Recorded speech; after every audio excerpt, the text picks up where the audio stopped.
नमस्कार, मैं डॉक्टर उज्ज्वल आलोक BRA बिहार विश्वविद्यालय मुजफ्फरपुर से। हिंदी मुक्स परियोजना के अंतर्गत हिंदी गद्य साहित्य कथा साहित्य के लिए स्वातंत्रोत्तर हिंदी कथा साहित्य की जो प्रवृत्ति है उस पर चर्चा कर रहे हैं। इस चर्चा के उपरांत आप कहें कि स्वातंत्रोत्तर हिंदी कथा साहित्य की जो प्रमुख प्रवृत्तियां हैं उन प्रवृत्तियों को जान पाएंगे। स्वातंत्र्योत्तर हिंदी कथा साहित्य की जो विविधता है उससे परिचित हो सकेंगे।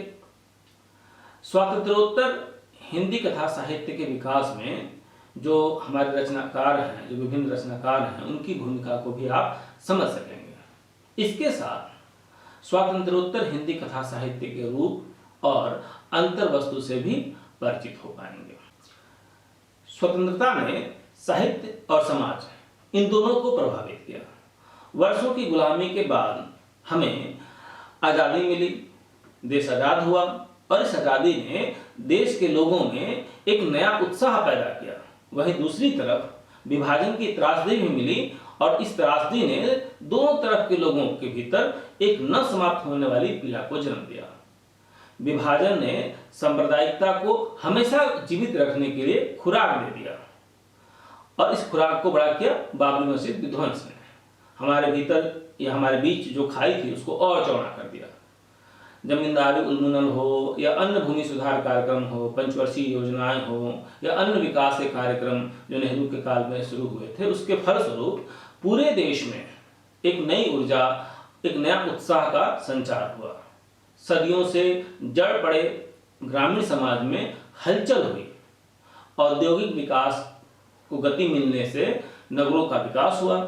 गांव से बेहतर जिंदगी की तलाश में लोग शहर की तरफ आए। गांव से कट गए कथाकारों के भीतर यह जो अलगाव की पीड़ा है वो आंचलिकता के रूप में प्रकट हुई। शहरी जीवन की कठिनाइयों ने जो परंपरागत पारिवारिक ढांचा है, सामाजिक ढांचा है, उसको भी झकझोर कर रख दिया। संयुक्त परिवार के विघटन ने अजनबीपन, अकेलेपन, अलगाववाद को जन्म दिया।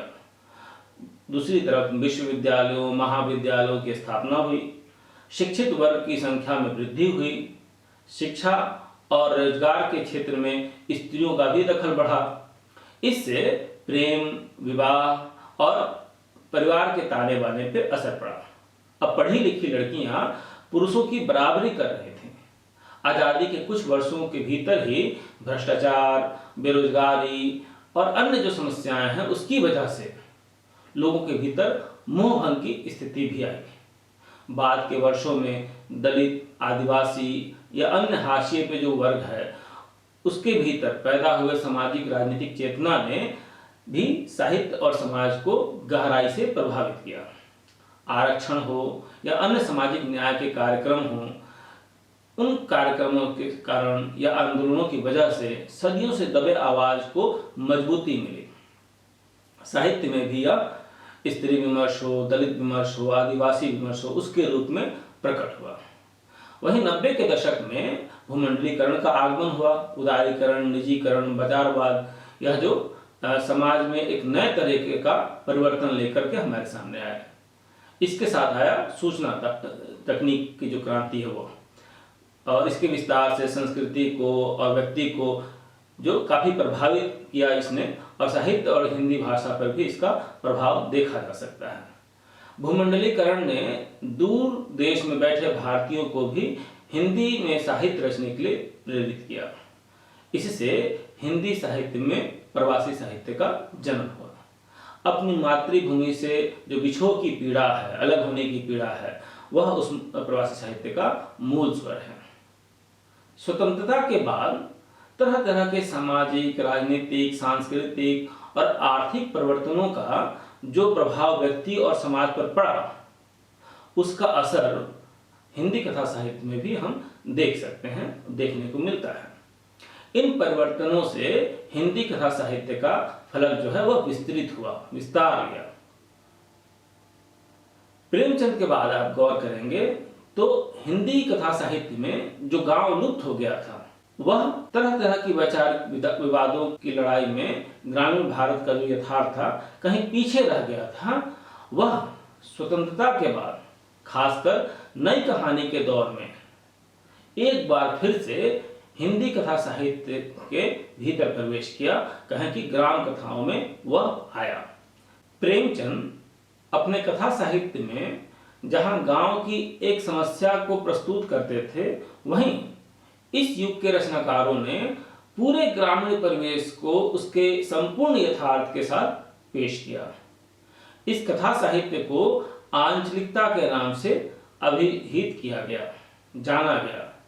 इसमें कोई एक व्यक्ति नहीं, बल्कि पूरा का पूरा अंचल विशेष ही नायक के रूप में पाठक के सामने प्रस्तुत होता है। इसमें समस्त अंचल की लोक संस्कृति, वेशभूषा, खान पान, भाषा और उसकी जो समस्याएं हैं उसका विशद वर्णन होता है। हिंदी कथा साहित्य में आंचलिकता की शुरुआत रेणु के मैला आंचल से मानी जाती है। रेणु से पहले नागार्जुन द्वारा रचित बलचन्मा में भी आंचलिकता के तत्व पाए जाते हैं। रेणु का एक अन्य उपन्यास है परति परिकथा, उसमें भी आंचलिकता जो है वो दिखती है और आंचलिकता के दृष्टिकोण से यह महत्वपूर्ण उपन्यास ठहरता है। नागार्जुन का रतिनाथ की चाची, बट बाबा, वरुण के बेटे, भरत प्रसाद गुप्त का गंगा मैया धरती, उदय शंकर भट्ट का सागर, लहरें और मनुष्य, रांगे राघव का कब तक पुकारूं भी आंचलिक उपन्यास के श्रेणी में रखा जाता है। इन रचनाकारों के अतिरिक्त शिव प्रसाद सिंह, विवेकी राय, रामदास मिश्र, देवेंद्र सत्यार्थी, शानी, इनकी जो कहानियां हैं, ठीक है, उसमें भी आंचलिक और ग्रामीण जीवन को देखा जा सकता है और उनके जो उपन्यास हैं वो इस ग्रामीण जीवन पे केंद्रित हैं। इन उपन्यासों में मैदानी, तटीय, पहाड़ी ग्रामीण समाज और लोक जीवन को केंद्र में रखकर उस समाज की पीड़ा और यथार्थ को अभिव्यक्त किया गया है। रेणु, मार्कंडेय, शिव प्रसाद सिंह ने नई कहानी के दौर में ग्रामीण जीवन को केंद्र में रखकर कहानियां लिखी। नई कहानी में मिलने वाले शहरी जीवन की ओर जो एक तरफा झुकाव था, उसके समकक्ष इन कहानीकारों ने अपने आप को ग्राम की तरफ से जोड़े रखा। इससे हिंदी कहानी, खासकर नई कहानी का फलक भी विस्तृत हुआ। आंचलिकता ने स्वातंत्र्योत्तर भारत के बृहद यथार्थ को प्रस्तुत किया, क्योंकि शहरी जीवन की पीड़ा, संतरास, अलगाव आदि को चित्रित करने वाला कथा साहित्य तत्कालीन भारतीय समाज के यथार्थ का छोटा अंग था। आंचलिकता ने कहें कि स्वातंत्र्योत्तर भारत के बदलते, धड़कते और प्रक्रिया करते हुए गांव का जीवंत वर्णन प्रस्तुत किया। भूमि सुधार, अन्य विकास कार्यक्रमों के कारण ग्रामीण संरचना में बदलाव आ रहा था। इस बदलाव का सकारात्मक और नकारात्मक, कहें कि दोनों तरह का प्रभाव तत्कालीन ग्रामीण समाज पर पड़ रहा था। आंचलिक उपन्यासों और कहानियों द्वारा इन प्रभावों की कलात्मक प्रस्तुति की गई है।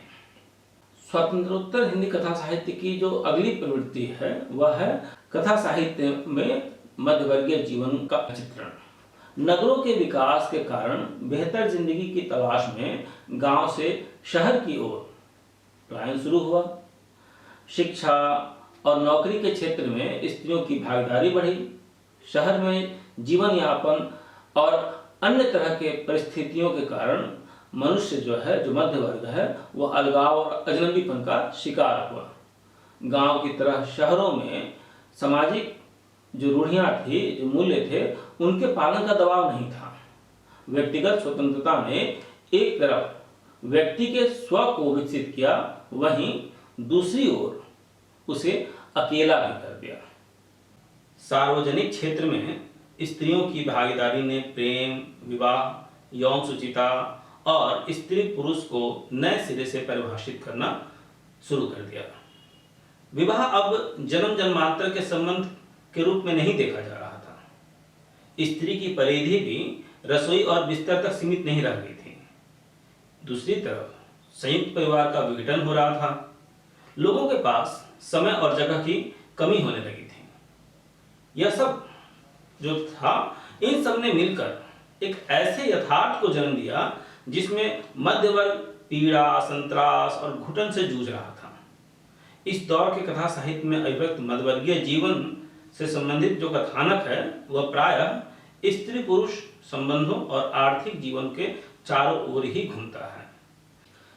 निर्मल वर्मा का वेदिन, मोहन राकेश का अंधेरे बंद कमरे, राजेंद्र यादव का उखड़े हुए लोग, उपेंद्रनाथ अष्ट का गिरती दीवारें और बड़ी बड़ी आंखें, ममता कालिया का बेघर, अज्ञे का नदी के द्वीप और अपने अपने अजनबी, मन्नू भंडारी का आपका बंटी, ये जो उपन्यास हैं इन उपन्यासों का विषय यही है। कहानियों में यह प्रवृत्ति तीव्रतम रूप में हमारे सामने प्रकट होती है।